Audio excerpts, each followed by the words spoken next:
And you're all the way in Oregon, aren't you? Yes, I am. And I love where you live, Cape Disappointment. Well, I love where I live too. It's quite green this time of year. I've got you on Google Maps. It's all done. I'm stalking you. Okay, well, that's all right. I'm used to being stalked. Oh, now let me tell you what a privilege this is, because and I'm not going to go on too much because we want to get the interview done, but Sure. I think you owe me commission, lots. I think if you just transfer half of your wealth to me, it'll be done. This is typical Australian humour here, because I recommend your book more than I recommend our book. Well, I thank you for that. Yeah. I worry about getting on that pedestal because you can break your neck falling off one of those. Oh, absolutely. Yeah, no, I'm not going to need a desire for that myself, but no, it was just such a breakthrough book. And I've worked with lots of, I've lived and worked in America for some 10 years or so, and mainly on the East Coast in Providence, Rhode Island, and around Massachusetts, Connecticut, New England sort of way, on the East Coast down to Florida, etc. You certainly made your way around. Yeah. Well, I went there for a research sort of project in 2000, early 2000s, 2004. And then went back for some speaking stuff because I was working on creative economies, new economies. Mm-hmm. And I don't know if you know Richard Florida, if you know Richard. Mm-hmm. He wrote a book called The Rise of the Creative Class. I did some stuff with him and Charles Landry and John Howkins, who wrote a great book called The Creative Economy. So, and then I got invited to do some projects. So then I said to my wife, let's go live there. Because I was commuting. Believe it or not, I was commuting from Melbourne. Going from Melbourne to the East Coast, 6 weeks on, 6 weeks off, 6 weeks on. Then I said, let's go live there. She went to live there. And then Helen said, my wife said, Melbourne, Providence, Melbourne. So she shifted back, and then I continued to commute and work there. We did a lot of economic development work there primarily. That was our work we did in the US. We work in the companies here with some economic development work, but mainly in the companies area. Our focus is around disruption. And what really sparked me with your book was complexity, people not being able to parse out what was going on as complexity becomes more evident. I mean, the world is complex. It's really unfathomable. Yes. But all of a sudden, we have reached that point. And I think we'll get into this in the interview, but the COVID situation has really brought that to a head. Oh, absolutely. Yeah, in many ways. Yeah. Well, I'm uneducated, and when I say I'm uneducated, I didn't do too well at school. But one of the things that I've done is work my way up after a 10-year stint in England, having a great time in the 70s, sex, drugs, and rock and roll, and a little bit of intellectual engagement. Came back to Australia, and I had a really amazing trip around. I really understood marketing intuitively. And then I sort of got into business planning in the 80s and all of that carry on that occurred there. And then I got into corporate strategy and working with GM and telcos and all that. And then decided that I really needed to create a different type of methodology for strategy than what I saw around. And I discovered complex systems and got my head stuck into that, except I wouldn't have a clue what the math means. But the interesting thing with your book, it was sort of like, for me, it was an acknowledgement. It taught me a lot, but it was an acknowledgement. And I don't read too many. I own thousands of books. I don't read too many. I skim them. I like to have a big library. But Yes. your book I've read, and you know the damning thing about it, I read it and I marked it, and I don't do that. I got about 5 books in my whole library I've marked and tags and all that sort of stuff. And I was at a conference in Perth in Western Australia, and I was telling this girl, you've got to read The Watchman's Rattle. And she said, I really? I said, and here's the book. And I gave her the book. Oh my goodness. I had 2. I had another one. And I got back to Melbourne and I'm opening the book up and I go, where's all my tags? Oh no, I'm giving it to the girl. Oh no. Oh no. I'll tell you a funny story about that. I was invited to give a speech at a very large conference on the East Coast. And I happened to peek through the curtain to see, you know, how large the audience was. It was standing room only. It was absolutely wonderful. They had publicized it so well. But I noticed there was a woman that came in early before anyone else arrived. And she had my book on her lap. And she must have had maybe 70 or 80 Post-its sticking out of the pages.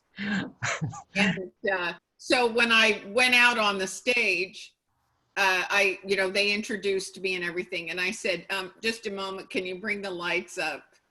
And I said, ma'am, would you mind standing up and holding your book up? and she held it up and I said, so I'm going to give a quick, a 45-minute presentation. And then after that, I understand we've scheduled, 20 or 30 minutes for Q&A.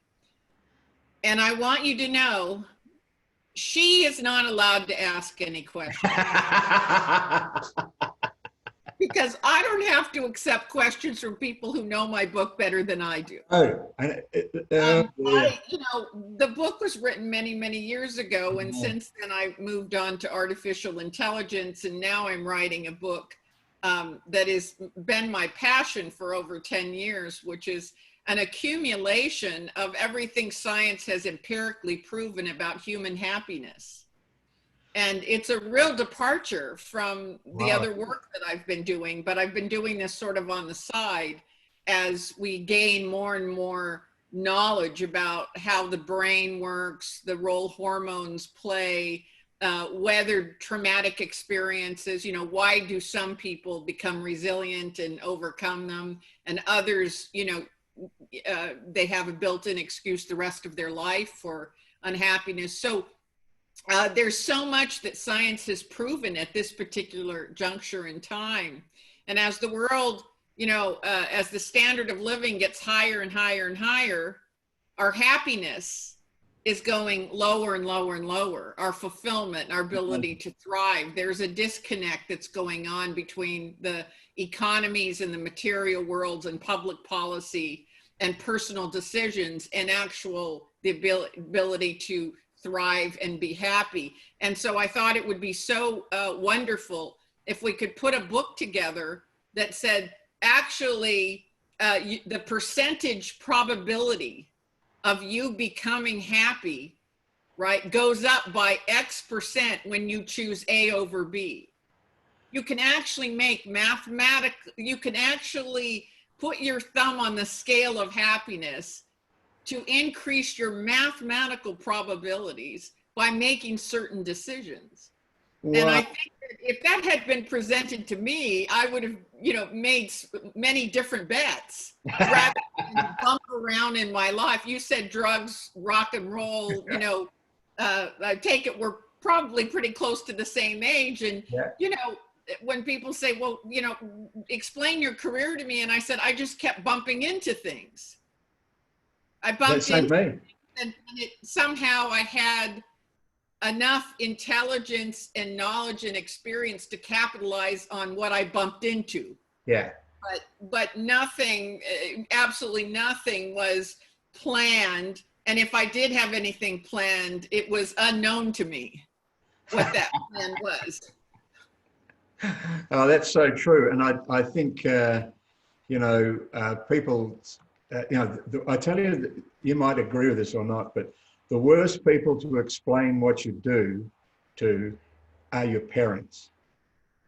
I don't know Oh, if you had that experience. my dad, he asked me, he said, you're kind of an expert at high failure rate complex environments. Yeah, that's right. Similar. And he said, what is that? And I got a very simple answer, which you'll appreciate. I said, it's the stock market. It's the stock market, Dad. There's a high failure rate complex environment. And he goes, yeah, I never really understood what that meant. And I said, all of the rules that apply, as we go into COVID, we can see that all of the rules that apply to surviving financial markets also applied to the COVID emergency. Well, one thing that occurs to me is that particularly if you go back 200, I don't know how many years ago, not 200 years, but whenever it was, failure meant death, more Yes. than likely. Today, I'd suggest that consumption relies on failure, and people live in a life of looking to achieve something, and because it's way beyond the average person's reach, they live a life of failed expectations, and being, I gave up the happiness thing a long time ago. I like being happy, but it doesn't necessarily occur every day. I prefer the idea of contentment. I am extremely content with my life. And there's been times that I haven't, because I had to get to that next thing. And now it's sort of like rounded off a bit. I'm in my 70th year, and I'm thinking I've got 5 beautiful kids, 5 beautiful spouses with those kids. I've got 11 grandkids, and I've got a beautiful wife. I live in a little village called Wood End, which is fantastic. And I live in Australia, so we don't have the problems of the world that other people have at the moment. What more could you want? And I've lived all over the world, and I've had a fantastic life. I am content. And sometimes I see my little granddaughter walking through the village, and I am so happy to see her. So happy is a visited experience for me, and I gave up a long time. But contentment is a version of happiness. Absolutely. When I think of happiness, I'm not thinking about the spikes, That's right. Yeah. Life, the peaks in life, no more than depression is a reflection of, the worst day of your life. I mean, there is something from an evolutionary standpoint called the hedonic treadmill. And effectively, what we know is that we habituate very quick. And so one of the real challenges with sustaining any contentment, right, is the fact that we're super adapters and we habituate so quickly. So yes. the things that make us really happy, such as, our graduation day, our wedding day, our birthday, lasts for all of 10 seconds, and then it goes into a slow decline. Yeah. And then we need the next hit, and we need the next hit. And so, it's a constant hedonic treadmill where you're just, it's very difficult to sustain any level of happiness for any prolonged period of time because of habituation. Now, habituation is a good thing on the negative side, because it means that when something really negative and terrible happens to you, such as having a car accident, becoming a paraplegic, for example, we have studied these people, and we find that literally within 3 to 12 months, they return to levels of happiness they had prior to their accident. Wow. Now, this is astonishing, that you would think that would be the worst thing that could happen to you in your life, was to not be able to move from the neck down. But interestingly enough, those people who were very content, very happy, or motivated, they start figuring out, well, what can I do? What kind of electronic things can I get and use with my mouth to move a cursor on a computer? And they start challenging themselves to figure out how they can make their lives work. And they eventually return to levels of contentment that are very similar to prior to them becoming a paraplegic. Similarly, lottery winners start a decline, and they wind up pretty much at the levels of happiness that they had prior to winning millions of dollars. Wow. So there's a baseline that's driven partially by genetics, partially by experience, and partially by choice that we keep returning to. And that's what that habituation is. And that's what makes happiness and true contentment so challenging, is that by nature has designed us to habituate to negative and positive experiences. And so this idea of sustaining happiness, and as in your case of contentment, is very, very difficult. And it takes a long time in life to get to where you are. It's just not something that, you know, when you're a child or you're in your 20s and 30s, that we completely understand. Now, once I think I get this book done and we begin to understand that there's a baseline and we keep wanting to return to it and we habituate really quickly, and that there are ways to break that pattern that have been scientifically proven, I think that's going to be fascinating. It's information I would have liked to have had. Absolutely. Yeah. So, you know, but there's a lot of data out there that just, it's not, you know, we think of happiness as sort of woo-woo, and you're happy sometimes, you're not happy sometimes. Nature didn't design you to be happy all the time, obviously, or even content all the time. Yeah. You need to have fear and remorse and regret and all of these emotions. They play an evolutionary role, but nonetheless, the data is very clear. And until I started really looking at these studies and getting to source material, I didn't realize how much data there was on this. It's, you know, we've been studying happiness for 100 years, but I just didn't realize how solid the data was. It seemed like squishy science to me. And, you know, yeah. I really wasn't paying attention to it until, you know, I really started digging around, and I said, gosh, this would be so informative if we understood, you know, if people understood why they're not happy, and the choices you can make to statistically improve your probability. I started making those choices. The last chapter of the book is how all of this data informed me. And I said, all right, I'm going to make myself the guinea pig. And whether I want to make these choices or not, I'm going to make the mathematically higher probability choice. And I started making them. And of course, my children thought I'd gone nuts because I was making choices that were, you know, they didn't seem logical, but they were logical from a data perspective. And when's this book coming out? I'm very slow. I get a book out maybe every 7 or 8 years.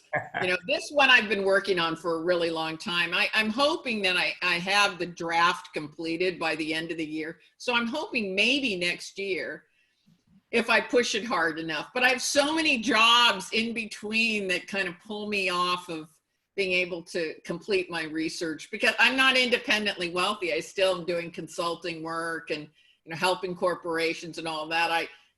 And sometimes I sit down and I think I should just write Bill Gates a letter and just go, look, you know, pay off my house so that I could just write books. I don't think he's going to put his money into my home, but you know, I'm pretty hopeful I could get it done by the end of the year if I don't get too distracted. Now, I know you've got a podcast you'd like to record. So, but, and talk a little bit about the theme, because I understood that it was something about the post-COVID-19 economy? Is that where Yeah. you're going It's with this? if I could just, before we go into that, I'm going to. I'd like to interview again later on exactly what we've been talking about. Oh, about the data on human happiness? Yeah, Yes, because because that is there's a a whole role that area public by itself. policy can play that's very important. Say that again. There's a role that public policy can play that's very important. Absolutely, It's and very important that governments, leaders in government, understand this data because they're forging policy that ultimately make people unhappy. And this is one of the reasons why the largest growing class of pharmaceuticals is antidepressants in the United States right now. Yeah. We've lost our way because we don't have the data available and we don't understand what the data is, and we're creating public policies that really are working against what humans need to be happy. Yeah, absolutely. I couldn't agree more. And I think that's one of the things that we're seeing with the, well, you know, you've got a terrible situation in America with COVID-19, and any chance of people seeing a covert economy is going to be a rare choice. And in Australia, particularly in a place like where we are in Victoria, I think we've got the chance to be an exemplar of what can be done, mainly because we're not a highly well, we used to be highly manufacturing, but we don't have any resources. In Western Australia, they have loads of resources up north, iron ore, nickel, they have diamonds, they have rare materials, they have a whole bunch of stuff in Queensland. But, you know, little Victoria shoved down is like a little county from New England or England. And we rely on brains down here. We don't have much in the brawn area.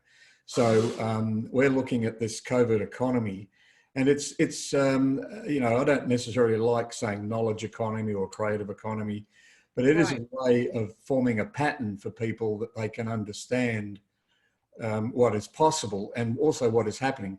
As a, for instance, you know, we've had a huge, as it's happened in America, work from home.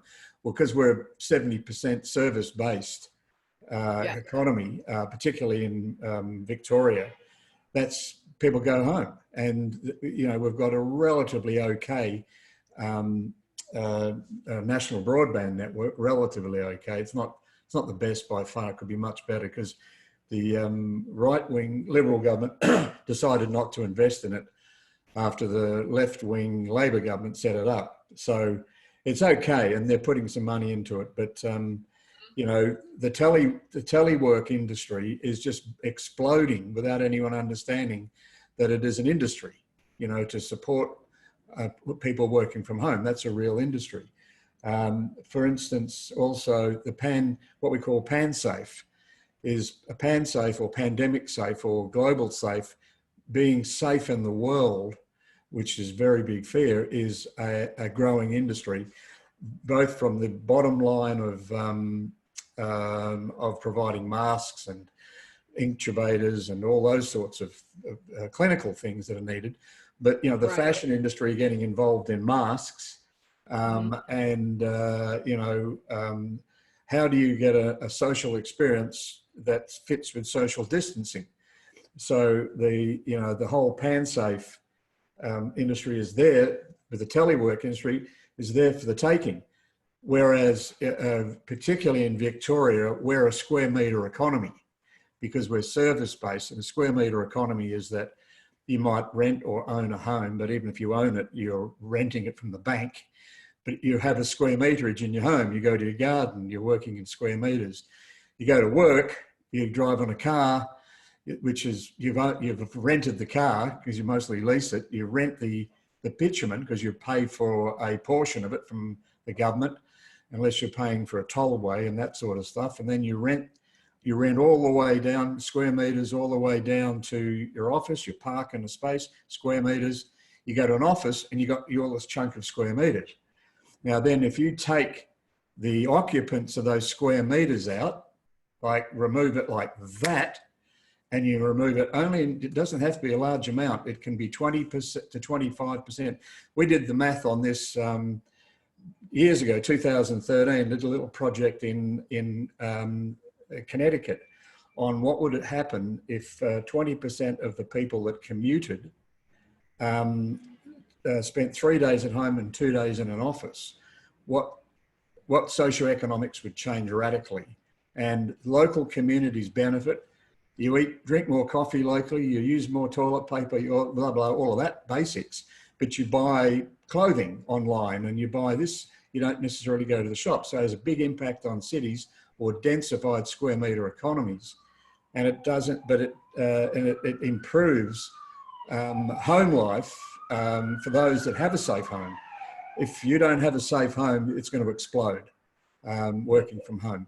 But, you know, it also puts little hubs in communities where people can go and work and all that sort of stuff. So it takes the density away. So, but what happens is the big square meter economic manipulators or users, if you like, their rents get bashed. And all of a sudden, you know, and it's proving itself now, is like people are leaving and going, we don't need the big office anymore. We're getting productivity out of our people and distributed economies. So whilst you have a risk in stranded assets in large densified areas, you have this other possibility in pan-safe and telework, and there's a whole bunch of other stuff I could talk about that exists in a covert economy if you recognise the patterns that exist. But if what you're trying to do is snap back to the past, the old economy, you're really going to find it difficult, because the emergent behaviours in that complex system are saying we want to do it differently.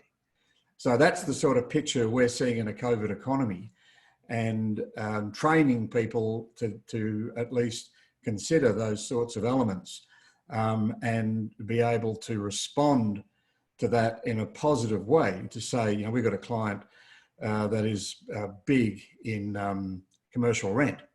Well, you're going to have to restructure debt big time and refurbish, you know, because you're not going to get the same usage you had out of those big buildings in Melbourne City, or may even be wherever it is in a suburban area where there's big densified high-rise, etc. So what's the opportunity there? Because otherwise you're heading for a stranded asset at a very, very quick pace. And, you know, the other thing that we have to be thinking about here from an Australian perspective is the accumulation of debt in the system is just too big to actually bring into a covert economy, which is a reality. Whether you try and snap back to the past and waste resources, you know, like the old generators of income or jobs in the past were, as soon as you've got an economic breakdown such as the global financial crisis, go to shovel-ready projects, get the construction industry working, and you get physical assets built. But if those physical assets don't realise usage because we've distributed our workforce, you're going to be putting a lot of money into things that don't get used. And that's a natural sort of thing that governments do, is economic decline or downturn, bang, invest in physical assets, get construction happening, which has a flow-on effect. But I'm not too sure that's going to work in a pandemic, in a covert economy, as much as investing. Well, it's a valid point. You know, particularly when you look at one of the fixes or quick fixes that we've historically relied on when unemployment has gone up, which the virus has caused mass unemployment, particularly in this country. You notice that the lever that we grab immediately is public works, infrastructure building. And that goes to your point, is that, you know, you're going to pour lots of money into more and better highways and public transportation and bridges and ferry systems and so on and so forth. But, you know, there's a whole group of us that are now looking at this saying, if usage is going down because we're looking at a internet economy, you know, and this is the trigger, this is the event that's going to flip us up into a true internet economy, then really, in reality, what are you doing providing jobs, right, that are based on construction of infrastructure that's not going to be used? Exactly. Well, which is exacerbating the debt. Exactly. All you'll do. You're moving in the wrong direction. Absolutely. And we can see that here because they're, you know, the Democrats and the Republicans, the only thing that they're agreeing on right now is a massive public works program. Yeah. And, you know, it's not that you don't do any of that, but what do you do? You know, what you could do, say, for instance, in our village, you could spend, you know, $10 million on making it easy for people to work from home and get instant feedback on that small amount of money for large return, and just, you know, invest in public works that distribute the workforce based on service economies. And when I think of infrastructure, the most important infrastructure right now that we should be building is 5G.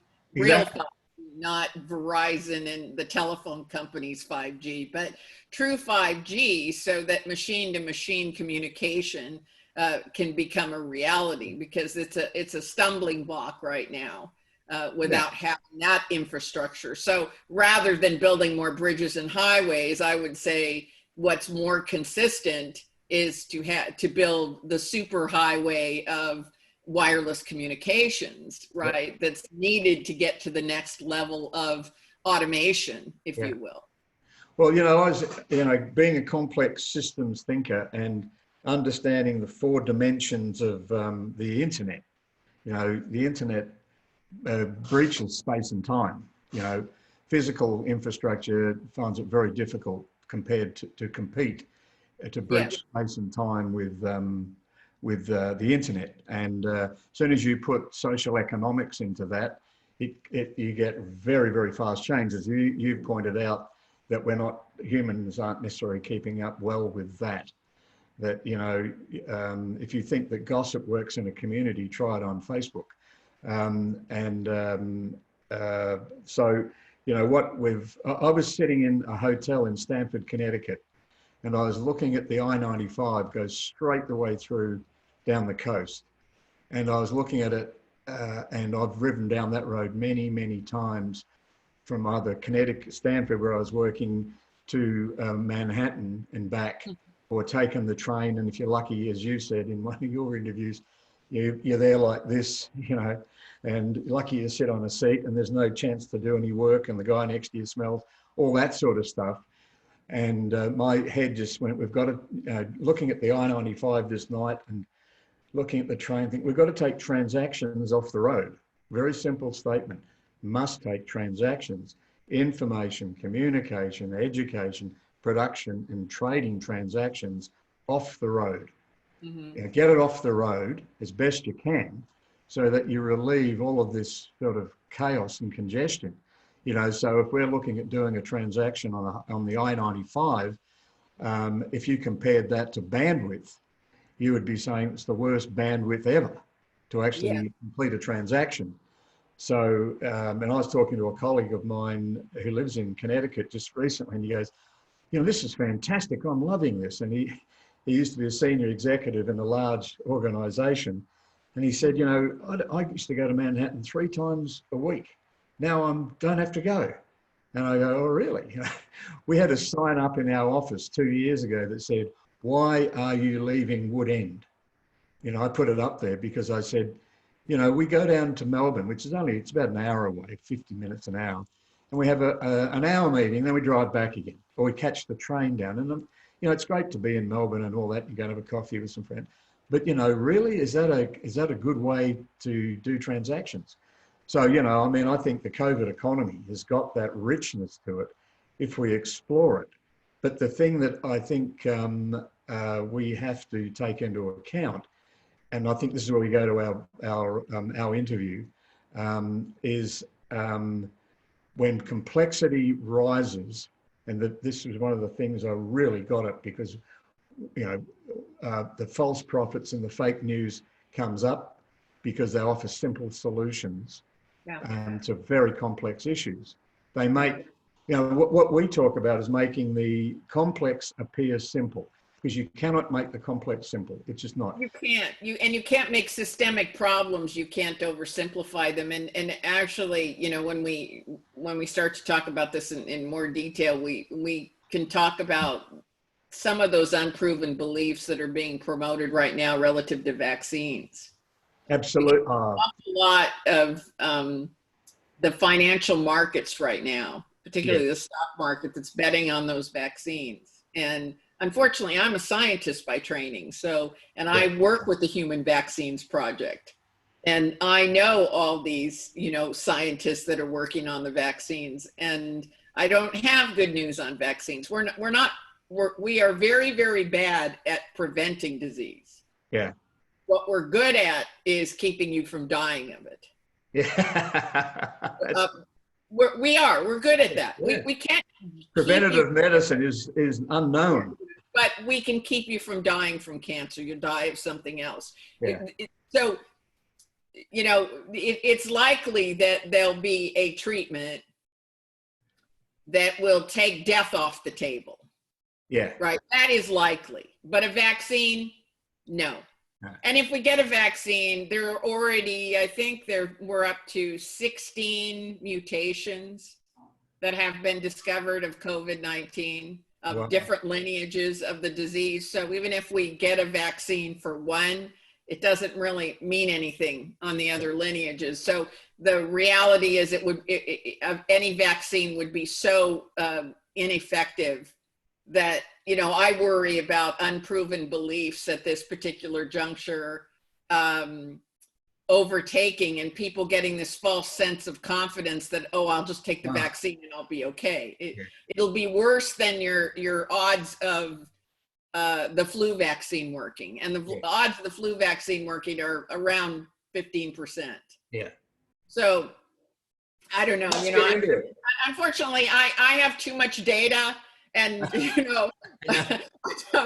I want to say good things and positive things, but sometimes the truth doesn't reflect that. So here's a question, and I'll answer the question from my point of view. But the question is, do you get invited to many dinner parties with people who just have normal sort of work? My answer is not really, because I get bored pretty quickly, and if I start talking, people start to say, "Well, that boils down to finding your tribe." That's right. Yeah, and when you are a thinker, it's very difficult to find your tribe. Yeah. But it is very, very important, I think, to keep a really good mix of people in your life. Yeah. So, absolutely, absolutely. People are always shocked. If I have a dinner party, I'll have someone who was an electrician sitting next to a Nobel Prize winner. Yeah. I'm being elitist when I say that, but it's sort of like, I sort of venture out and I'm in a group, and there will be someone that says, "Yeah, well, I'll be so happy when this lockdown's over, because I want to get back, and the pub should be open, and there's hardly any cases, and we've flattened the curve, we've killed that curve." And I hear it, and I just go, I can't say anything, because what do I say? Because I'm going to have to take you down a rabbit hole that you don't want to go down, and you more than likely find it difficult to grasp the complexity. Look, if you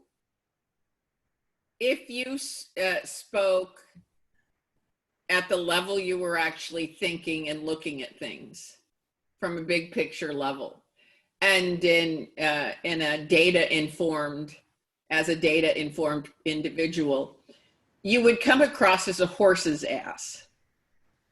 You would simply seem so arrogant and so full of yourself. That's not your tribe. Those are the people you associate with, you love, you adore. They come over and they help you move when you need to move houses. When your car breaks down, you need community, and you need to respect where people are in their life. And it takes you a long time in this, I think it takes a long time for us to mature and to just really appreciate that the most important thing is to love everyone. Yeah. And respect everyone. Right. No matter where they are. Yeah. And in my life, that is the most important thing for me, is to love and respect everyone. My dad used to laugh about this, and he said, I've noticed when we go to parties, and this is when I was younger, he said, I notice when we go to parties, people start moving away from you.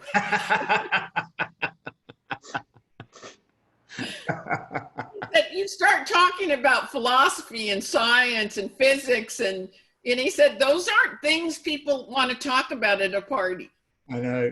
We're all having, cocktails, and we're talking about the sports, what team won and all that. And he said, so I'm gonna help you out here. My dad. And he said, I want you to go up to that group of people and say, how about that game? Not baseball, football, nothing. Don't say anything. Just say, how about that game? And he goes, and then just nod enthusiastically and agree. And so, lo and behold, the next time we were at a barbecue, I walked up and there were a group of people, and I said, hey, how about that game? And they all started talking, and I was included. Oh, yeah. And I used that throughout my executive career. As I rose through the ranks of General Electric and United Telecom, I'd go up and I'd say, hey, how about that game? And they'd all start talking, and I was one of them. I was in the tribe. Yeah, I must remember that. You have to gauge who your tribe is. It's very hard to find your tribe. Yeah. And then, you want to connect with them and say, look, there are times I need to bounce ideas off of people that have equal levels of curiosity about the world and are grounded in data and science and logical thinking.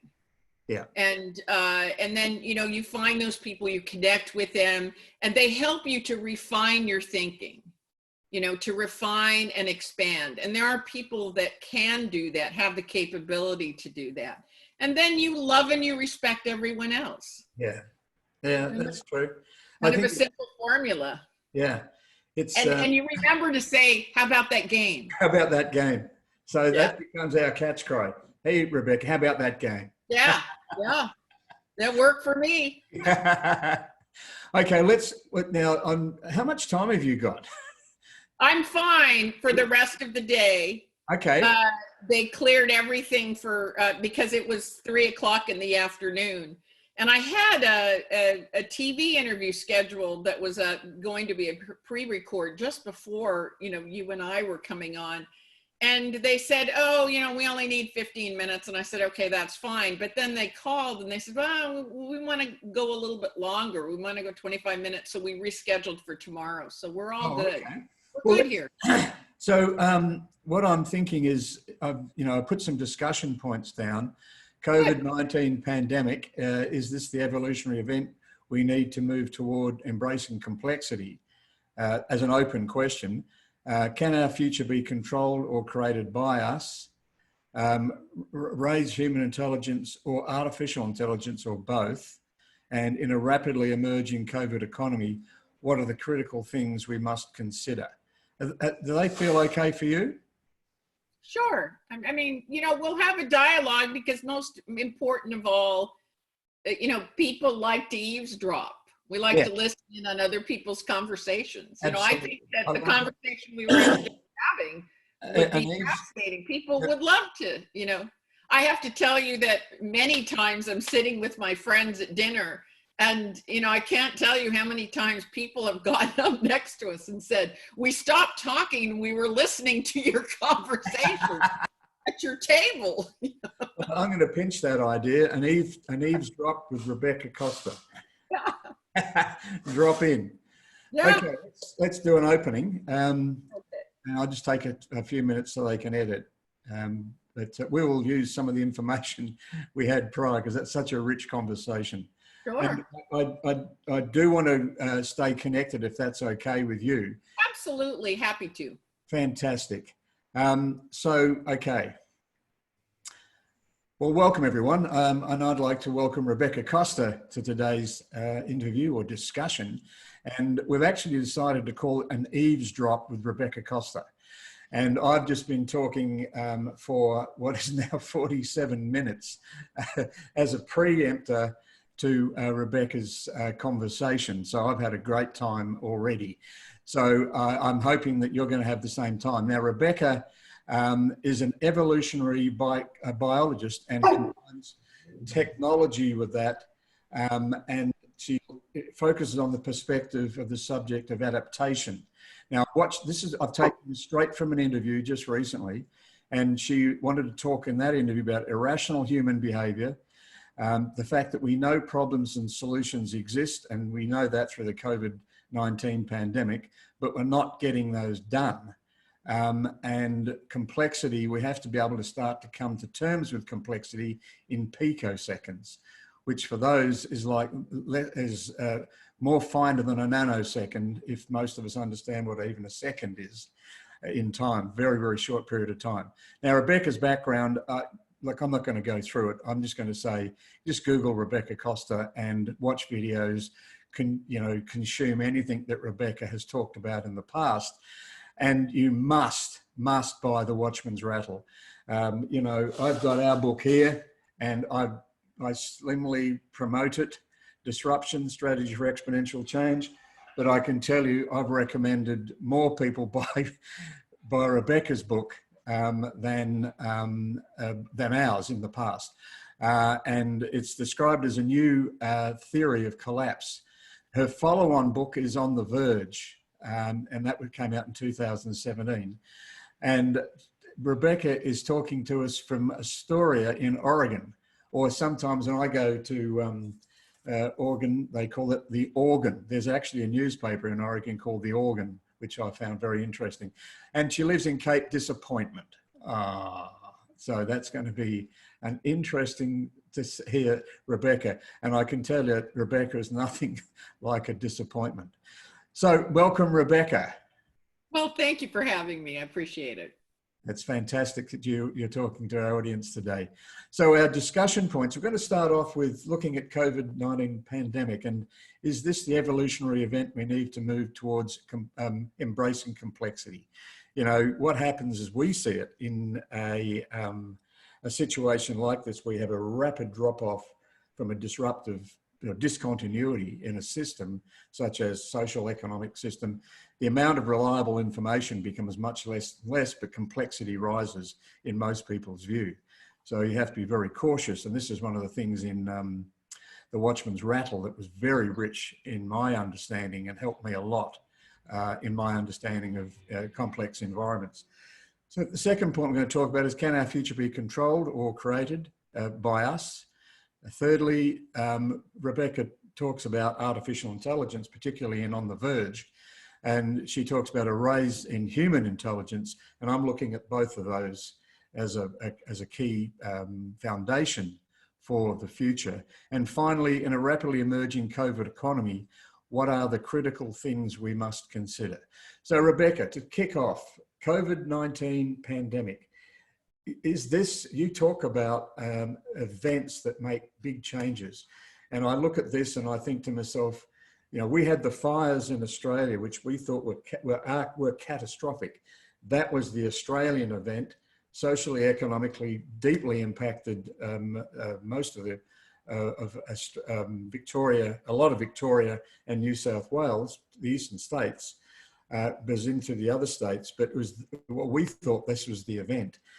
And that was August, September, October, November, December, January and February, and then bang, COVID comes on, and we thought there was nothing like this going to happen, even though we'd been watching pandemics. But is this the evolutionary event we need to move towards embracing complexity? Well, it's difficult to say what the triggering event is. We look at the collapse of great civilizations, and historians tend to focus on what the trigger event was that caused the society to break up into smaller units. And I suppose that's interesting. But, my interest is always, are there behaviors leading up to the triggering event, which cause societies to become unraveled very, very quickly? I don't think we're there where COVID's concerned, because even though vaccines are probably many, many years away, I'm sorry that, people are not going to be happy with what I have to say about vaccines, but I have historical precedents to rely on. In 1984, for example, when AIDS was spreading all over the place, and we were, we had so much misinformation. I don't know if people remember, we thought if a mosquito bit a person with AIDS and then bit another person that AIDS could be transmitted. And we were all up in arms about that, that it was so easily transmitted. And we have the same problem right now with COVID. We have a lot of misinformation that's traveling around because of lack of real data. We really don't know what we're up against here. But in '84, when AIDS was spreading like wildfire, the head of human health services in the United States said, "Hey, we're going to have an all-out, research project to get a vaccine for AIDS." Let's remember that was 36 years ago. We don't have a vaccine for AIDS today, 36 years later. We've only successfully been able to vaccinate, excuse me, I'm very sorry. I've got a 6-month-old lab, and he's being very, very good up to this point. He's trying very hard. Bring him in, bring him in. He's trying very hard to be an adult dog right now, but he's having a little bit of trouble. In any event, back to our topic at hand. We have to remember that there is only one disease that we have been able to vaccinate our way to eradicating. In all of human history, with all the money we've put into vaccines, we've only eradicated one disease, and that one disease is smallpox. Every other disease that affects humankind exists somewhere on the earth waiting to rear its ugly head. So we're not going to get rid of COVID-19. We're not going to have a vaccination in all likelihood, but what we are good at is finding treatments. You don't have to die of AIDS anymore. As soon as we found AZT, we had a clue on how to treat people. And as soon as we remove the threat of death, as soon as you know that if you you have symptoms of COVID-19, you can go to your doctor writes you a prescription, you feel crappy for 1 or 2 days, and then you feel okay and you're not going to die of it. The chances are some of the things that we have gotten used to in our day-to-day life will return, some, but not all. And I say not all because humans are fast habituators. We're fast adapters. And we've now adapted to living at home. We've adapted to shopping online. We've adapted to this format, Zoom, using Zoom and using teleconferences and having online birthday parties and bar mitzvahs. And so because we've adapted so well, we're not going to return. We never go backwards. We're not going to start washing our clothes by throwing them against rocks on rivers anymore. We're just not going to return to those things. We move forward, we progress, and we're going to continue to progress. And part of that progress is that certain things will no longer be.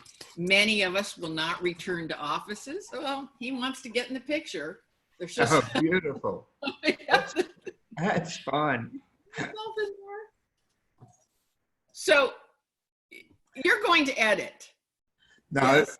I'm not Oh, editing that you're out. not going to edit. You I was know, going to say, if you're going to edit and you will give me 2 minutes, I will get him a treat. oh, And okay. Get him a treat. Go can for I it. do that? Okay, I'm just going to leave you for 2 minutes. Okay. Okay, here we go.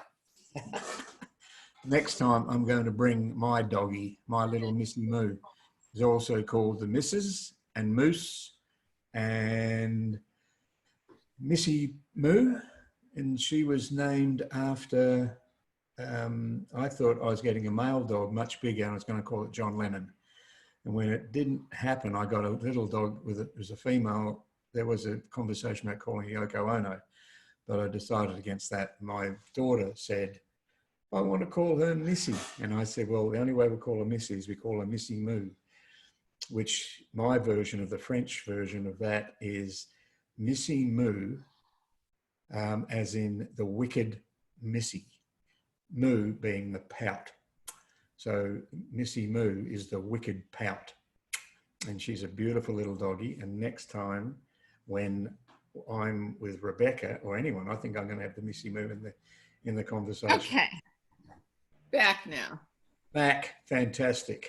So when we talk about a COVID economy, what we're talking about is a combination of bringing some things forward and many things that we were forced to habituate to will change. And one of those will be many of us will continue to work from home. Yes. We're seeing that rise as a whole industry because supporting that is immense.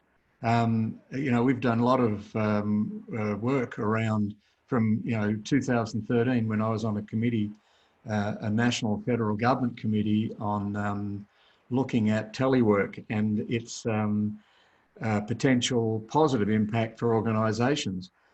2013 we had okay bandwidth, nowhere near what we've got now.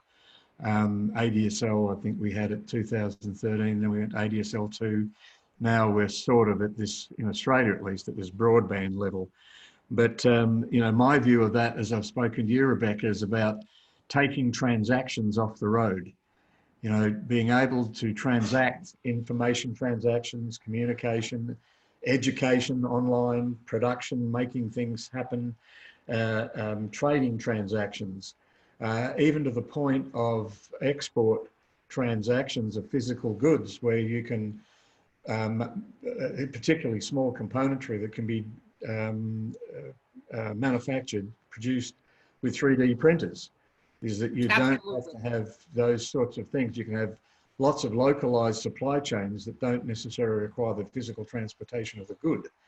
Now that's a bit further down the track, but we have right now, and picking up on your point there, that we've taken a move which was said to be very complex. I can remember talking to organisations.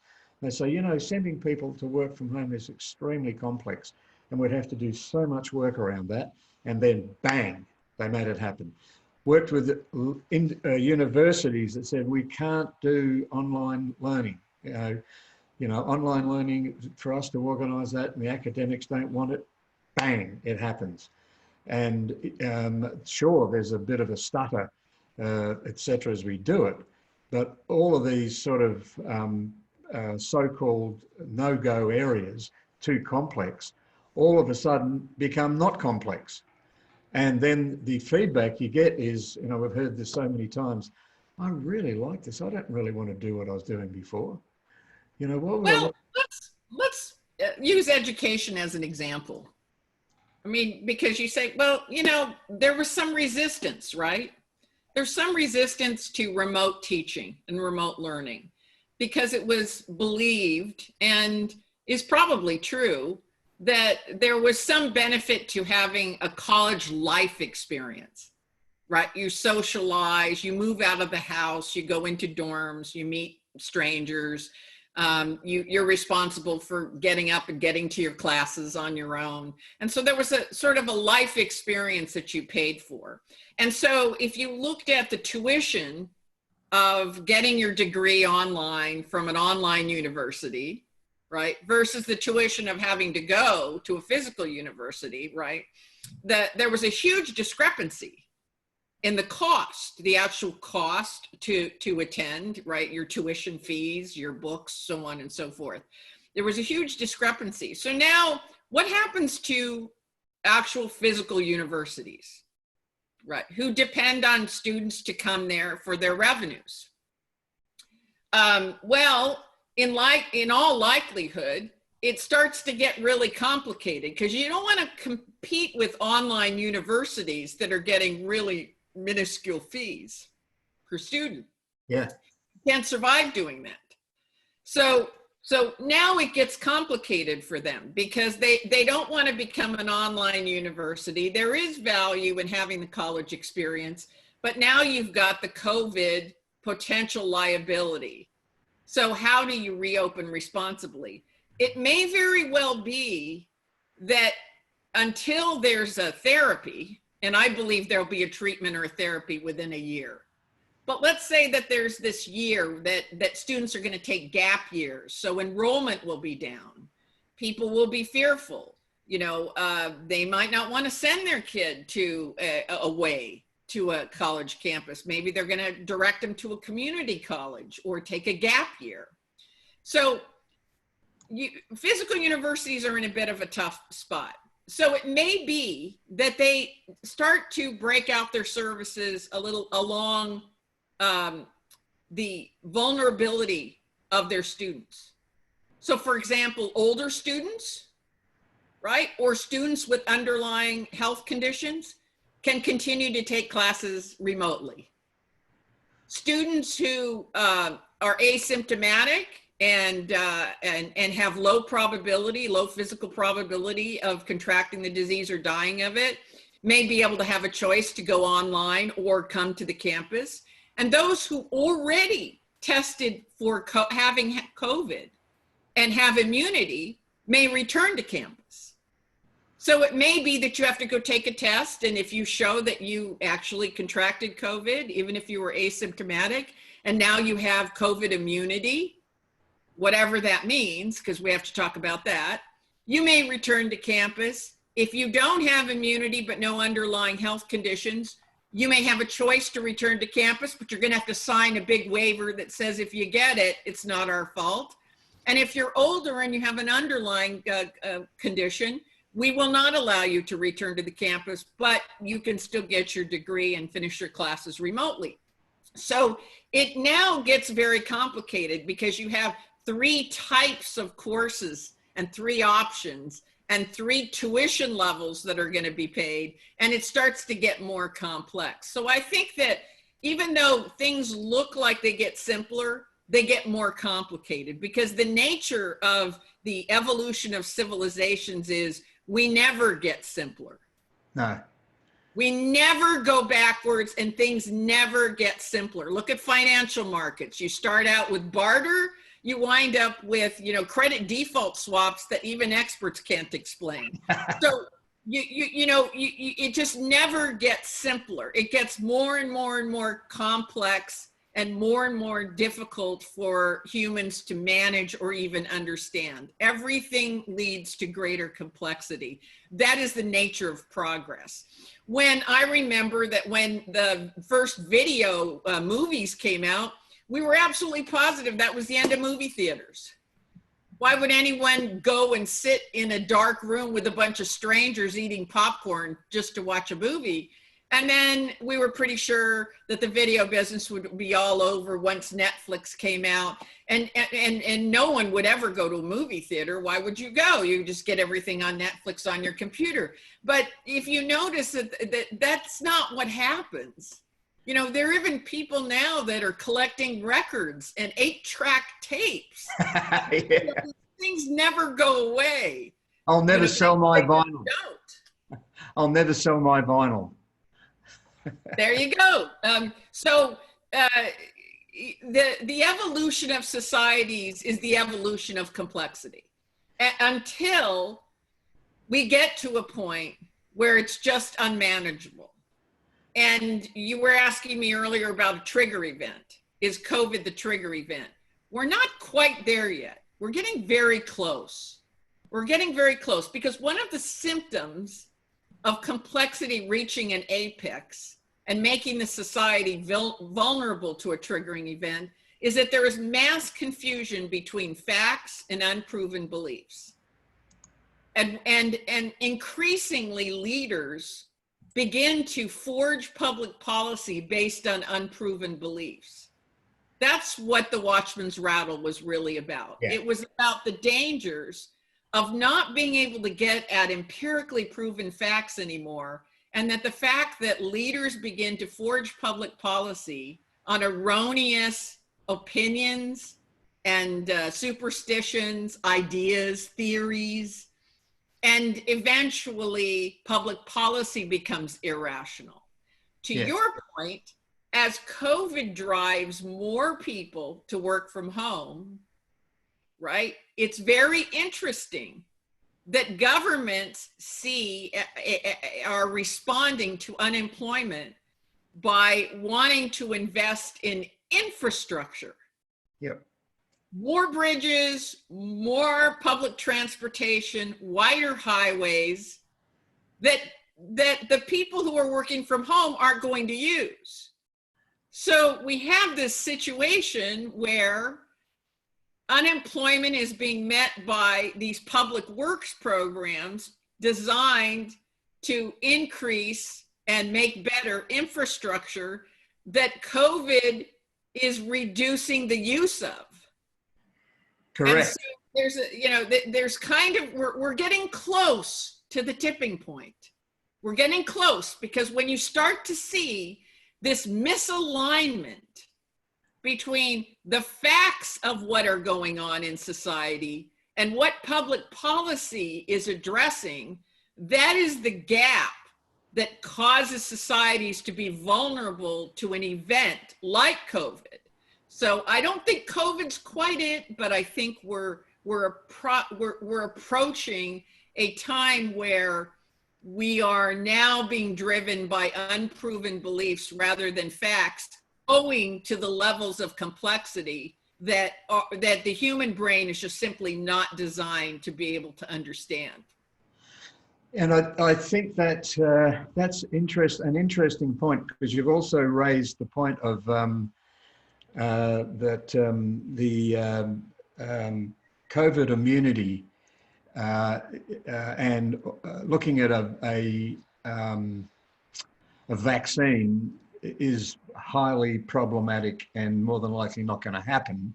There's lots of. Let me talk about COVID immunity for just a minute, because there's a lot of false information out there about COVID immunity. We don't know how long you will be immune to recontracting COVID, and there's a widespread. If you get the flu, generally you're immune for at least 6 to 8 months. That's kind of the time window, right? From getting it again, getting the same flu again. With some diseases like measles, it's for your life. You're immune for your life. So the window is somewhere between 6 and 8 months to forever until you die. With COVID, we don't know. We don't know how long that immunity is going to last, and we won't know until people who have had it get reinfected.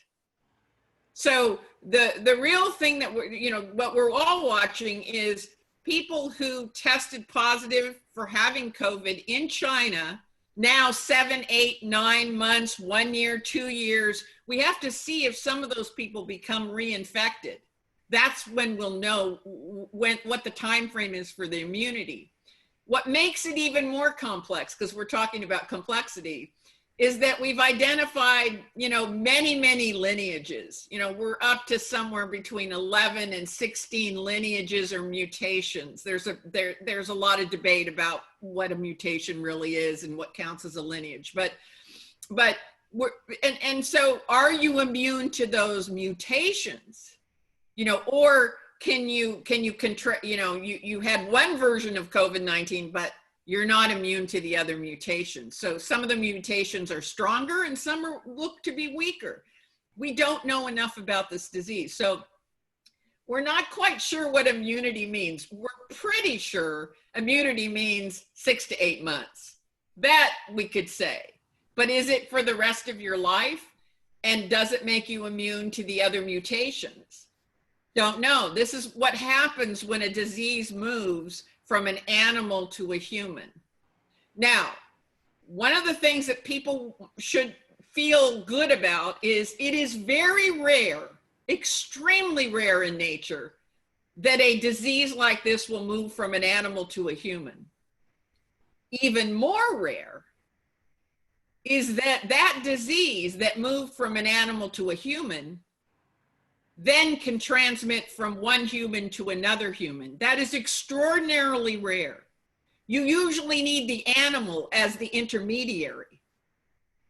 So what made the United States government and many governments very suspicious that this came out of the laboratory in Wuhan is that in the laboratory in Wuhan, China, they were studying what can you do to a virus that moves from an animal to a human to allow it to move from human to human. They were studying that precise thing. Now, unfortunately for the Chinese government, those scientists were publishing these works going back 10 years, 9 years, 8 years, right on up to last year. And because that's what scientists do, we publish our work. So those were a matter of public records, and we knew they were studying, why do you need an animal intermediary? What can you do to these diseases to allow them to transmit human to human without the animal intermediary? And so it's very coincidental this broke out in Wuhan's wet market. That is not the only wet market in China. They're all over China. So the fact that they were studying that and trying to figure out how these diseases go human to human and had those bats that they were studying made it very, very much seem like it came out of the lab. Now, we'll never know because the forensic evidence you need to be able to trace that back to that laboratory has been destroyed. It's like a crime scene that's been destroyed. So we'll never fully know where this came from. But what we should feel good about is it's very rare that a disease jumps from an animal to a human and then human to human. This rarely happens. So what we're saying here is that there's no going back from a what you could call a long-term pandemic. That we will never get rid of COVID-19. Right. And it will be a very long time before there's a safe vaccination that is highly effective. Even if we come up with a vaccination, my greatest worry is it's 10% effective. It's 5%, it's 15% effective. And we somehow feel if we get vaccinated, we have this false sense that we're protected. When we're protected maybe 15% to one lineage, which is nothing. Yeah. It would be better that we don't have a vaccine. Now, what we will have is we will have a treatment. Just like with AIDS, you don't have to die of AIDS. We have a lot of clues on how to prevent COVID from reproducing and from doing the kind of damage that it's doing, from disabling it. And those clues are very valuable in creating a treatment, a pharmaceutical or convalescent plasma therapy. There's a lot of therapies that are being looked at that have very, very good results. So I'm very confident on the positive side that between 6 months and 1 year, if you have COVID-19, it'll be like every other thing. You'll feel bad, you'll go to your doctor will write you a prescription, you'll go to the pharmacy, get the prescription, and you'll feel bad for a day or two, and then you'll be fine. Once death is taken off the table and you can't die of COVID, you'll start to see us resume some of the activities that we got used to before. So let's jump to that point. So what we have is a COVID-19 environment that will last, say, a year to 18 months. Somewhere in that. Until there's a treatment and you can't die from it. Yeah. I mean, do you really care if there's a vaccine if you can't die from it? You know, yeah. I mean, that's just right. And I think that's the way that Australia's gone about it, is that what we're doing is opening up, and we've increased our ability to treat people, not necessarily, by intubation, not necessarily by a proper treatment in the same way we have for bronchitis or a unique atypical pneumonia. Interesting to note very quickly is that last year I had pneumonia, an atypical pneumonia, because I've got a history of, I had leukemia 10 years ago, blah, blah, blah, all that stuff. And I got an atypical pneumonia, and no one knew where it came from. Infectious diseases, people said, it should have come from a bird. And I went, well, do you garden? And I went, no, not really. Yeah, but a bird, like, I don't know how I'd get it from a magpie or something like that. Anyway, they got me in hospital and they said, you're all okay now, just go home and rest and you'll be okay. And about a week later, I woke up and I couldn't breathe. They got me into hospital and they'd found my lungs had been attacked. And they said, I was a bit out of it at the time, but more than likely he's going to die. But we'll try one thing which we think will work, which was prednisolone and the steroid. And they whacked me full of that, which I've been taking for graft versus host disease for 10 years. And I'm still on 6 milligrams a day. Interesting, just yesterday we heard that the prednisolone is being used in 6 milligram forms as the way of treating COVID-19, and they're getting good results out of it. And I think to myself, what was that atypical pneumonia that I had that even 2 infectious disease guys, one was a lung specialist, one was infectious diseases, one was head of the intensive care unit, the hospital I was in, and all 3 of them said, we've never seen this before. We don't know what to do. Should we put a ventilator and intubate him? No, because I don't think he'll survive that. So what we'll do is just whack him full of steroid. And I think they gave me somewhere between 70 and 100 milligrams a day intravenously. And 5 days later, even though I was wasted away, I couldn't hardly walk. I walked into a ward, at least, out of the intensive care unit. And it's almost like I've had potentially an experience of COVID-19 without having it.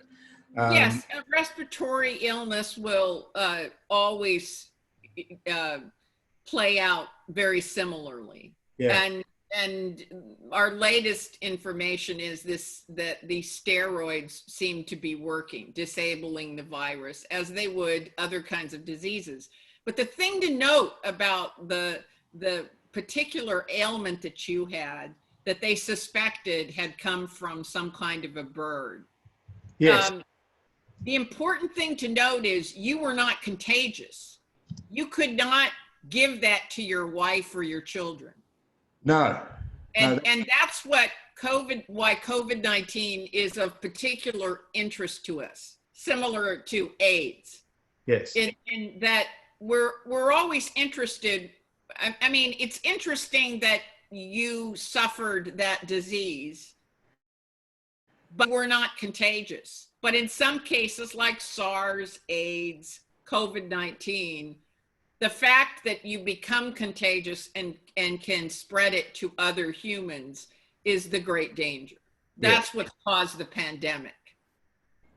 Yeah, as opposed to my experience, which was over and done. Which is over and done, and you don't have to be isolated from your family, and it's not as though you start a pandemic. Yeah. So this is why this is very unusual. It's unusual because of its ability to go human to human to human, and the treatment that was used for you is the treatment that's looking most positive. That and remdesivir and convalescent plasma therapy, which has been around for a really long time. These are not new therapies, by the way. They've been around for respiratory illnesses for a long time. And are there new therapies that are being looked at right now and developed? Yes, absolutely. And every day we learn more about disabling this virus. This is why historically, if you just look at the history of medicine, we're better at keeping you from dying of a disease than we are getting it. We can't keep you from getting cancer. We can't keep you from getting just about anything. But we can fix you. I mean, that's your immune system's job. Yeah. You know, and I thought it was interesting that in one of the news conferences, people were saying, well, why are older people, you know, we should study why older people are more, you know, susceptible to COVID-19. And I was sort of chuckling to myself, but, you know, it was unfair because I'm a scientist. And I remember Dr. Fauci goes, we don't need to study it. We know why.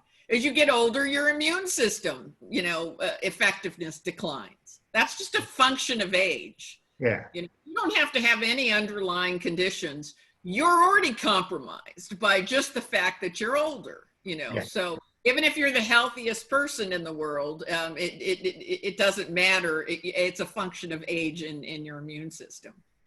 So let's go to if we're looking at this time, we're going to have to embrace complexity as it definitely grows as a socio-economic shift, particularly as the environment still presents itself as a problem.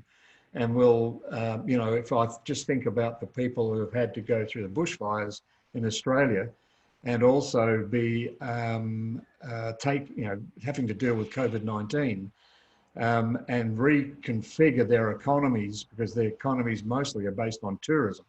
A lot of the villages, etc., the towns that were affected. So they're dealing with this deeply complex disruption. And complexity is going to grow, as you've said, around, say, for instance, online learning, but the complexity of distributed workforces, et cetera, et cetera. So, and my other point, a talking point, was raising human intelligence or artificial intelligence or both to deal with complexity. You've talked about on the verge, utilization of artificial intelligence. But I'm just curious as to what your thoughts are on human intelligence being able to really understand. We're not taught this in school. We were taught that, you know, we live in a complex environment. It's based on complex systems thinking, and you teach that to kids.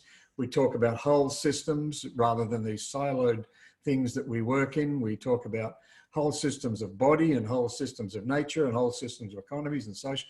So if kids were taught that as a basic learning function, alongside some other things that are missed out, would we be able to, increase human intelligence alongside artificial intelligence to make the complex at least appear simple so we can work in the environment we've actually created for ourselves? The answer I'm going to give you is a bit complex. Okay, go for it. When it comes to actual data and information, I trust machines much more than I trust humans. We have all kinds of prehistoric biases and interpretations and points of view. Ed Wilson put it best. He said, we have Paleolithic emotions, medieval institutions, and godlike technology. and I've never been able to put it more succinctly. That is our condition right now. So I don't trust Paleolithic emotions. There are many reasons humans believe something, don't believe it. We're biased in so many unconscious ways that machines are not. Machines don't really care about your feelings. They're just going to, artificial intelligence is just going to tell you what the data says. And it doesn't really care how you feel about how that data is. And we're at the point right now where the data sets are so massive. I mean, look at the amount of information that we create. We create it roughly in every 12 months as much data as we created from the dawn of humankind to year 2015. So there's just no way we could keep up with all of that. And if you think about it, people are increasingly more and more relying on machines than they are other humans, right? Your neighbor might say, hey, you know what? I think it might rain tomorrow because it kind of smells funny in the air. And I always notice when there's that smell, rain is on the way. And you'll walk in your front door and you'll say, Google, what's the weather tomorrow? And if Google says it's going to be cloudy but no rain, you're probably going to trust Alexa or Google or, you know, some other apparatus, a smart speaker in your house, your cell phone, you know, National Weather Report, whatever, more than your neighbor. Even though you like your neighbor and you would trust them in an emergency, but maybe not for data. So I think that we're going through a transition where we're relying on, and whether we know it or not, or willing to admit it or not, trusting more and more what machines have to say. And we're relying on machines and mechanical apparatus more and more to run our lives as well. I happen to think this is a good thing. A lot of people don't like me to say this, but machines are cleansed of prehistoric biases which have not served humankind well. And because of that, I think we can trust the data. And I think that in many cases, if we had public policy based on data that machines were indicating, because at this particular juncture, we have so much data that predictive analytics is getting more and more precise as being able to predict the future, which is why we know when to evacuate people in certain areas when a hurricane's coming in. And we're getting better and better at getting more and more warning when a tsunami is likely. We're just getting better and better at our predictions. If you think about it, a couple of decades ago, if a woman was, you know, pregnant, we didn't know if she was having a boy or a girl. Now with 100% certainty, we know the gender of the child. And we even know if the child has any pre-existing conditions before they're born. A few decades ago, we didn't have that capability. We have it now. We can genetically test you to see if you're susceptible to brain cancer or breast cancer or testicular cancer. And we can head those things off. So we're fast approaching a time where all of this data is allowing us to make really precise predictions and then head off negative consequences before they occur. This is a power unlike anything humanity has ever had. The ability to see the consequences of an action and then head off a negative consequence. We know what happens in the event of climate change. We know we're moving from global warming to, as you point out, global burning. We're making that leap right now. We know how that ends. We can jump to the last chapter of the book. We've never been able to do that before. And it arms us with a tremendous power. So when people ask me, well, what will the role of humans be if decisions are being made and data is being analyzed, that the human brain hasn't evolved to be able to comprehend that kind of data or even find those patterns or be able to make those predictions with such accuracy? What would the role of humans be? The role of humans will be to be the stewards of ethics, morality, compassion, the things we will never be able to teach machines. Ed Wilson and I had an interesting conversation one day. He's the great naturalist out of Harvard University. And we were talking about, for some reason, maybe we'd had too many cocktails, but we were having a conversation about, you know, if extraterrestrial beings were to land on the planet. And he said something very interesting to me. He said, I don't think they'll be very interested in our mathematics or our science or even our technology, because we find that as we get further and further out into space, all of the laws regarding physics and the physical universe and mathematics, they're holding true. So presumably, if they make it here to Earth, they have the same math and science and physics, and they understand the physical universe the way that we understand it. So that's of no interest to them. But however, Ed pointed this out. He said, what they will be fascinated with is what makes us uniquely human, because that will be nowhere in the universe. Our music, our art, our poetry, our literature, our philosophy. our compassion, our ideas of love, how we rear our children. These are the things that make us uniquely human, not the mathematics, technology, and science. Those are better subcontracted to machines, because machines are able to do things that our brains are not able to do, and we're able to do things that machines will never be able to do. And so I think there will be a natural and organic parting of the sea, if you will. Wow, I'm glad you said that, because I think that distinction is really critical, because when we're talking about the covert economy, the first thing that we talk about in all of the work we do is, what do you value?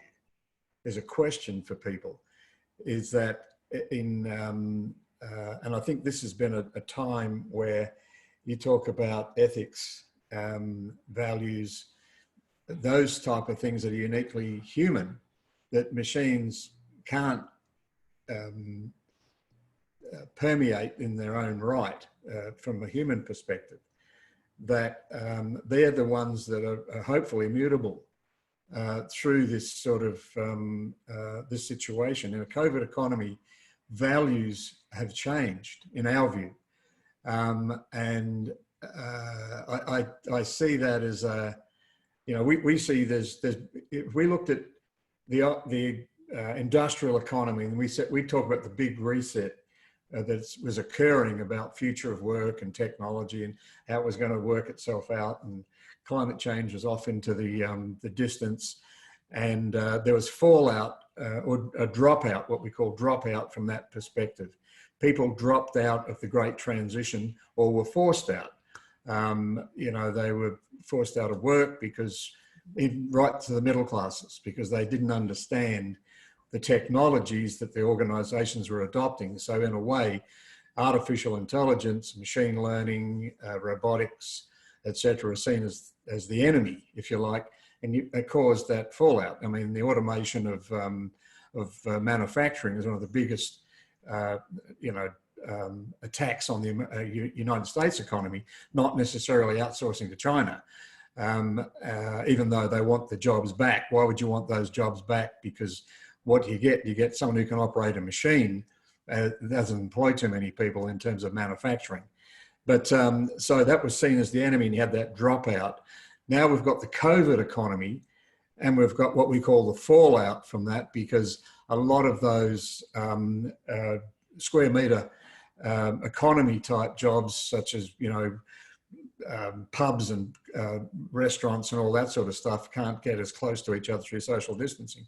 So you've got this fallout and this dropout, and what we saw was a trigger, in my view, of values being expressed, like, damn it, we're going on the streets throughout the world about Black Lives Matter. It was like a trigger event of values that was exhibited by every person. I mean, George died through that. We've seen that before.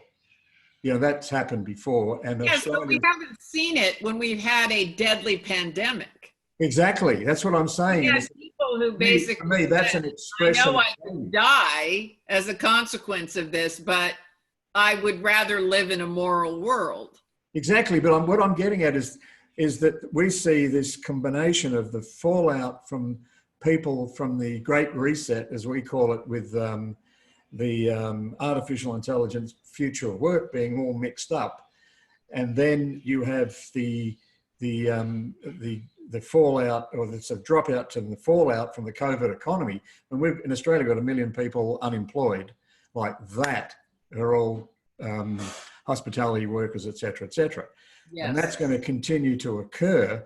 So all of a sudden there's this free time, if you like, and anger and people coming together around a moral purpose, which is Black Lives Matter. No, I'm not just taking anything away from Black Lives Matter, because I think it's an important subject, but it could have been something else that maybe brought people together on values that said this is wrong. And it's such well, again, what makes us uniquely human is our compassion, our moral values, our ethics. Those are the things that you really can't automate. And I think that, as you point out, it's a good example that we have a pandemic happening right now, and yet you have people who are literally risking their lives in order to take a moral stance. I have another example for you of a judge I happen to know here up in Portland. Increasingly, people might not know this, but increasingly judges are relying on artificial intelligence programs to give them guidelines for sentencing arraignments. Now, this is a pretty frightening thing, because in the past, judges were worried about their bias. They might look at a criminal record. The guy he's got tattoos on. Maybe I don't let him set bail. He looks dangerous. You just really don't know. And being a judge on a bench is very, very difficult to understand what your own biases might be, and then to compensate for those biases. How would you compensate, and how much? So judges were using AI-based formulas more and more to decide whether people get bail, they get out, or how long they have to stay, what their sentencing guidelines should be, so on and so forth. It was interesting. I have a friend who's a judge, and he said, yeah, I really like the guidelines. They basically look at the person's history, whether they work, they have a family, have they been incarcerated before, priors, everything. They look at all of this data that you couldn't possibly take time to as a judge, and condense it down and kind of give a risk score and tell you what, would be the most advisable thing to do. And he said, yeah, that's really good. But he goes, but every now and again, he says, I get in my car and I go down to the jail and I meet the person. I got to look them square in the eye. Yeah. And he said, tell me what that is. Why can't I just look at the advice given based on all their priors, their family, whether they're employed, their credit score, all of these things that this artificial intelligence model has put together that's way smarter than me? Why do I need to look the person in the eye before I decide whether I'm going to grant them bail or not? And I said, because you're human and they're human. And it's not the role of an AI program to determine whether someone's going to be incarcerated, gets bail, returns to their family. It's not something that a computer can do. Even with facial recognition software that can determine whether you're lying, deflecting, exaggerating, even with AI programs that are very complicated and extremely successful, this is a judge who still goes down to the jail. He has the guidelines, and he says, I want to see the person. I want to eyeball him. Yeah. I want to look at his eyes. I want to watch whether he's nervously pacing back and forth, or wringing his hands, or looking at me like he's going to come out and kill me. So there you have it. I mean, AI can take us part of the way. There are some decisions we want AI to make for us. For example, today you go into an emergency room. Doesn't matter if the best doctor in the hospital or the worst doctor in the hospital takes you in. If they've got a IBM Watson machine, they go in and they put in all your critical information. They don't know you from Adam. You've just rolled in a gurney. And IBM Watson will say it's 90% the person is going to die of this, 80% this, 70% this, 60% this. And here's the real kicker. And it says, and if you get me this information next, I can increase my diagnosis probability, accuracy by 8%. And so it gives you a pointer as to what's the next most important piece of information in order to keep increasing and it creates a dialogue in plain English. You don't have to be a computer programmer. So even if a lowly doctor that just graduated med school takes you in, they're as good as the best doctor in the hospital in terms of being able to treat you. So you do want AI to play a critical role. You want to trust that information, but you have to really be discerning about whether it's an ethical and a moral issue, or is this just a data-driven decision that must be made? Yeah. In COVID situation, I would argue it's a data-driven decision that must be made. but at the same time complexity was going up, the amount of data, real data we had about COVID was going down. It's that phenomena that creates worry for me. When I see complexity skyrocket and real data diving. Yeah. And what do we do to bridge the two? We come up with unproven beliefs and opinions. Yep. This is how humans work. When complexity goes up and real empirical data goes down, we start talking about hydroxychloroquine. Yes. You know, we start talking about, well, maybe we'll be able to inject Clorox and fix it. I mean, I hate to rail on that example, but it's the one that sticks out in my mind. As I was watching the press conference, I said, whoa, we have so little data, we're grasping at straws, and we even have the president of the United States grasping at straws, articulating things verbally that probably should have been kept quiet, right?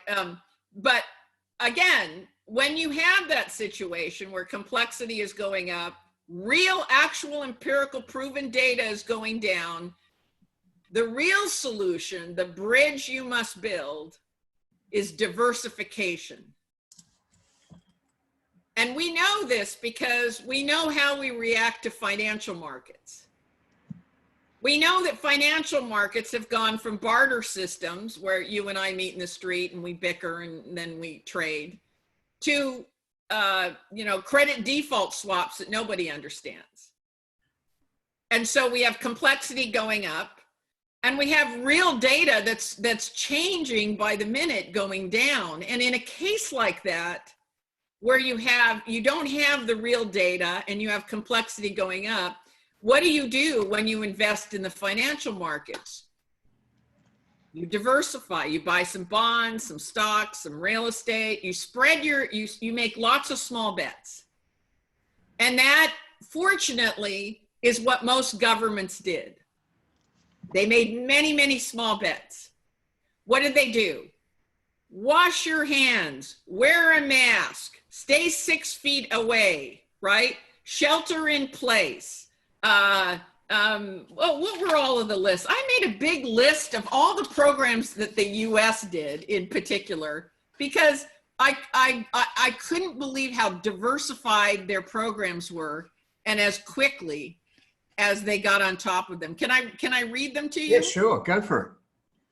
Social distancing, shelter in place. They formed a task force, checking temperatures, hand washing, masks and gloves, disinfecting surfaces, contact tracing, Defense Production Act, call for volunteerism, hydroxychloroquine, convalescent plasma therapy, remdesivir, drive-through testing, close public institutions, parks, close air travel from infected areas, the CARES Paycheck Protection Program, supplemental unemployment, CFAP food assistance, SBA small business loans, state and local government assistance, local suspension of evictions, IRS deadline suspension and leniency, FFCRA tax credits, daily press conferences, early prison release, insurance company cooperation, student loan payment deferment. It goes on and on. And what did they do? They didn't know what would work. Had no idea. There was no empirical basis on which to know what would work. So in a case like that, you become a venture capitalist. You're going to make lots of small bets, and then in real time, look at the data that's coming back. Pretty soon we knew cleaning surfaces, it wasn't working that well. It really doesn't do a lot. The virus doesn't survive on surfaces as long as we thought it might. Same on hydroxychloroquine. Oh, it doesn't work. Okay, that one's out. We start crossing them off the list, just like a venture capitalist that might invest in lots of companies in one particular space, but only for round one. And then what do? Right? They have triage. If you have not advanced and shown and performed, you don't get round 2 funding. And so it's like a funnel. They start out with let's just grab every company in the 3D printing space, or in the AI space, or in the 5G communication space, or in blockchain technology, whatever it is, the technology of the day. They start out and they throw a lot of money at round one, and at round two, very few make it. And round three, even fewer make it, until they have a winner at the bottom of the skinny end of the funnel. And the same thing happens in emergencies. When complexity goes up and data goes down, you're a venture capitalist. You're making lots of small bets with triage points along the way. And that's the only way you can do it, because we're not capable of doing it any other way. Now, AI is capable if we have the data. But in a case like this, you need real-time data, because historical data wasn't a whole lot useful. This was a big discovery that we made. In my view, we made two really significant discoveries. One, all this data we're amassing is really great looking back, but when we run into a situation like COVID-19, the historical data isn't as valuable as real-time data. So the gathering of real-time data is much more critical. And I think we kind of got used to the fact that we could look at patterns going back, and that would inform us of what the future outcomes would be. And that wasn't the case on COVID-19. A second thing that I'm going to bring up that you and I have not talked about, and that is an over-reliance on just-in-time inventory. Every company in the world was seduced by just-in-time inventory. Yeah. Big superstores, they used to have warehouses in the back where they had a certain amount of inventory. Not anymore. Now they just have bays where the trucks come up and deliver exactly the number of products that you sold yesterday. So if it's a, if it's Superstore that sold 25 cans of tomato soup, those cans are scanned, and that factory or distribution point knows to bring out that exact number of cans the following day. And we began treating everything as though it was cans of soup, tomato soup. But a ventilator is not a can of tomato soup. Someone's life depends on it. PPE, same type of thing. But the reason we got seduced by just-in-time inventory is because in business, you want your money working for you. And inventory is a really bad idea. It has your money sitting. It's not working for you. And you may or may not need those products. And one of the big economic lessons going forward in the COVID economy that for sure will have a big impact is, number one, you must make a discernment between those products that are essential, and you're going to have to bite the bullet and inventory them and lock up your money. You're going to have to tie up your money because you went too far the other direction. The pendulum went too far to just in time, and as soon as the supply chain broke down and you couldn't get it, when you got used to getting, putting your order in and getting it the following day, as soon as you couldn't do that anymore, just-in-time inventory was never developed to handle peak loads. And we had a mother of a peak load problem. And so suddenly hospitals couldn't get anything. And so this was a warning that we went too far the other way, and that there are some products you have to bite the bullet and you have to inventory and tie up your finances. Another thing that we learned that was very important is in the food, particular to the food chain, but also to some manufacturing plants. And that is, you'll notice that there was a lot of coverage of food being thrown away at a time when people needed food. And that's because these massive plants that delivered food to commercial organizations, let's say they packaged chicken up for prisons, they weren't geared to make little retail packages for supermarkets. They were sending, truckloads of whole chickens to prisons, right? Or to hospitals. And so when they couldn't do that anymore, everyone was saying, well, why can't we have these foods in the grocery stores? Well, because their production lines weren't set up that way. In the same way that the automotive plants weren't set up to make face shields and ventilators. So the other lesson that we're going to learn as we move into a COVID-19 economy is you need resiliency in your factories. You need fabrication resiliency. You need to be able to pivot, right? And that's really important. Whether it's an education situation like a campus, maybe you don't want dormitories that are big buildings where all the students are crammed together. Maybe you want smaller modular units that can be pulled apart, right? You need flexibility in an emergency, and you have to build that in. And I think that whether it's a factory or whether it's on a university campus and you're talking about student housing, I think we're going to be looking at things being much more modular and reconformable, if that's even a word. Wow. Well, I guess the last question was, I just don't want to stop this interview. But we have to think about time, but we are going to get back together again. Promise me. That we will, absolutely. We're part of the same tribe. We are the tribe, and you're one of my tribe. I'm one of your tribe, because well, my head just goes crazy when I'm talking to you, and I know that I've got a little microphone in front of me, and I've just been texting other meetings saying 9:15, shift to 9:30, no, shift to 10. So I've got 8 minutes. I'm sorry I'm making you late for other meetings. Not, Rebecca, it's, wow.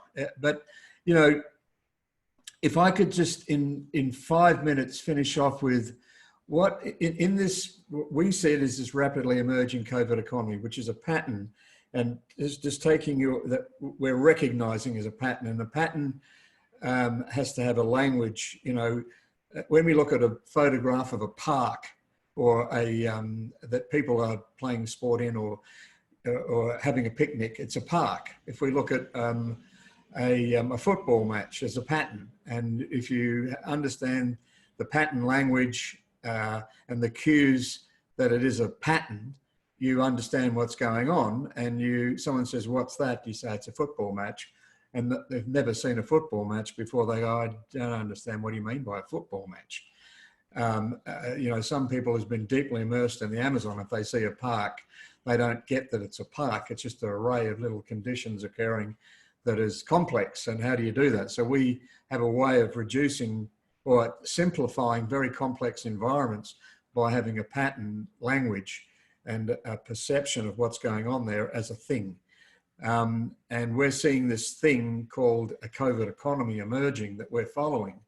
And where I think one of the key things that I got was that, we know that when there's a disruption occur at any scale, and this is global scale, that information, or as you said, data just goes shoo like that. And you can't go back to the past to say, well, this is what it does. And a lot of people try and do that. They try and fit. No, you need real-time data. Yeah, exactly.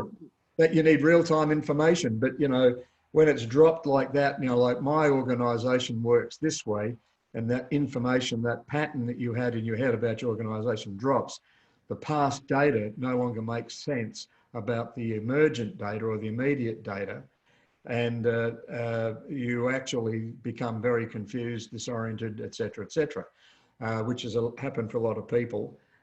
Then what you'll do is try and automatically using innate pattern recognition skills, look at the conditions, what are the patterns that I'm seeing emerging?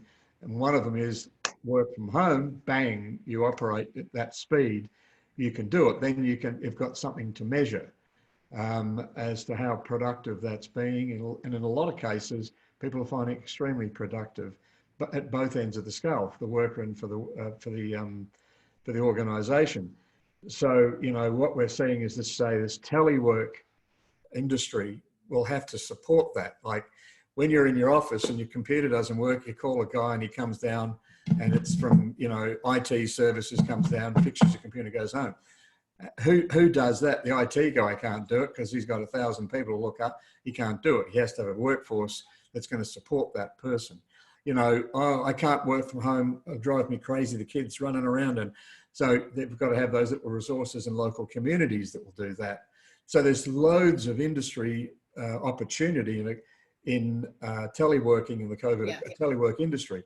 So what we're seeing is, what I'm hearing you say is, be able to measure that in your organization so you get real-time data as to what are the opportunities and risks of a distributed workforce, and then know what that industry offering you're going to need.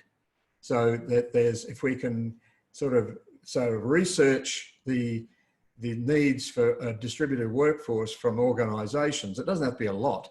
And there's already loads of data on distributed workforces and how you work with them based on previous telework studies that have been done. You know, the biggest constraint on teleworking was that people just didn't do it. It wasn't about the facts of it. It was about the fiction of working in dense environments.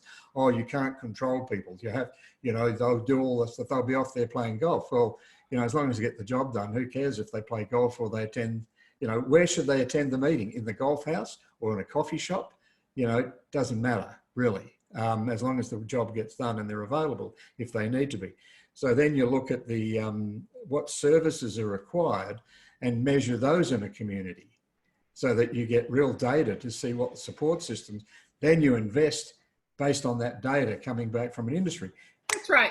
You're going to make lots of small bets. Exactly. Like people working at home, and we're going to close this, and we're going to do this, and we're going to do that. You're going to just make lots of small bets. And then you've got to put measurements in place and rely on the real data, not your own perception, not your own fears, not your own biases, but allow the data to inform you. I wanted to share something with you, because based on COVID, people were saying, well, you know, can you give me like a structure of what happens when these events occur?